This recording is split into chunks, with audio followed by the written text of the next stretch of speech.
5 आपको गिराने वाले भी हैं। उन 5 के सामर्थ्य आप तक न पहुंच पाए, इसलिए अर्थ प्रधानता मत रखना, सदैव धर्म का आश्रय रखना और वाणी से शास्त्र सम्मत, जो शास्त्र सम्मत नहीं थे, जैसे हमसे कोई पूछा तो कहते हमको ज्ञान नहीं, हमने संतों से सुना है, जो शास्त्र से पढ़ा है वो हम आपको बता देते, जो नहीं पढ़ा हमें नहीं ज्ञान, बस भगवत प्राप्ति की चर्चा कीजिए। जैसे कोई प्रश्न करता है तो ऐसे जरूरी नहीं कि हर प्रश्न का उत्तर हम दे दें। निमि जी महाराज नवयोगीश्वरों से प्रश्न करते हैं कर्म के विषय में और कहते हैं यही प्रश्न हमने सनकादि से किया था, उन्होंने उत्तर क्यों नहीं दिया था?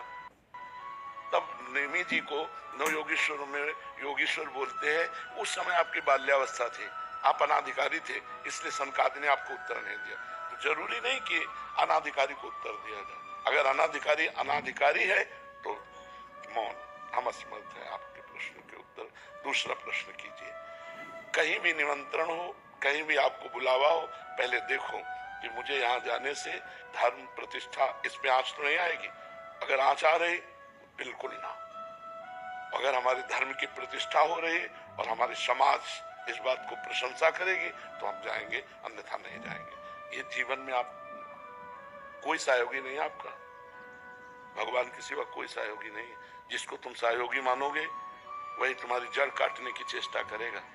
तुमको अपने पैरों के बल खड़ा होना है, भगवान के बल से।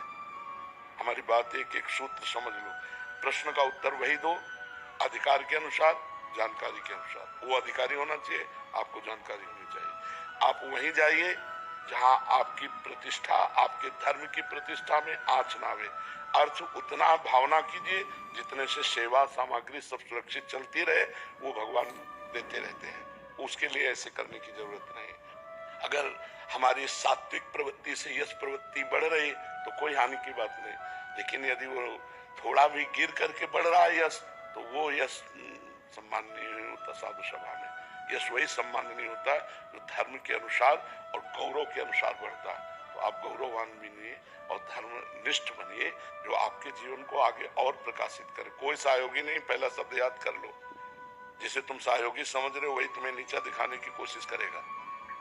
आपको अगर उन्नतिशील बहुत समय तक टिके रहना है धर्म क्षेत्र में, तो आपको अपने पैरों के बल खड़े होना पड़ेगा। इसके लिए आपको परिपक्व रहना होगा, स्वयं परिपक्व रहना होगा। यश बढ़ने में वर्षों लगते हैं, 2 मील होने में 2 मिनट लगते हैं।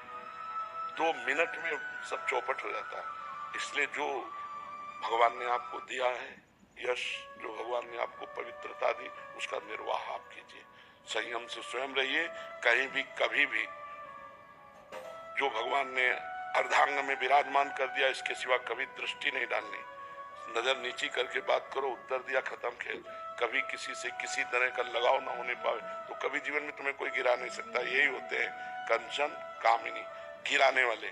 कीर्ति तो हरि के द्वारा दी हुई होती है, वो अपने प्रयास से नहीं आती, हरि के प्रयास से आती है। न कामिनी में कभी आकर्षण हो, न कंचन में कभी आकर्षण हो।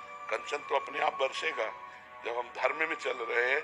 जैसे समुद्र में बिना बुलाए नदियां अपने आप जा रही, ऐसे धर्मात्मा पुरुष के पास समस्त वैभव अपने आप आ जाता है। खूब आनंदित रहो, प्रसन्न रहो और हमारे सनातन धर्म को आगे बढ़ाओ। जो आप कभी कोई सत्संग करो उसमें नाम की प्रधानता जरूर करो, क्योंकि कलयुग में केवल नाम के द्वारा कल्याण हो सकता है। शास्त्रीय सिद्धांत भी है, कृत्युगे ध्यायते विष्णु त्रेतायाम जयते मखई द्वापरे परिचर्यायाम कलो तद्धर कीर्तना। हरि कीर्तन के सिवा कुछ नहीं है। ना कोई यज्ञ हो सकती है इस समय, अपवित्र घी आ रहा है, पवित्र धान्य और जौ आदि हो गए, कहां से यज्ञ होगा? त्रिकाल संध्या करने वाले कौन है? कोई बिरला ही कोई होंगे जो त्रिकाल संध्या करे। ध्यान, मन इतना चंचल, ध्यान कैसे लग सकता है? पूजा, इतनी वासनाएं बढ़ी हुई है कि उपासना कैसे बन रही? तो एक ही रह गया है, नाम जप, नाम कीर्तन, गुण कीर्तन, श्रवण, बस इसी के द्वारा भगवत प्राप्ति हो जाएगी। खूब भागवत कथा सुनाओ।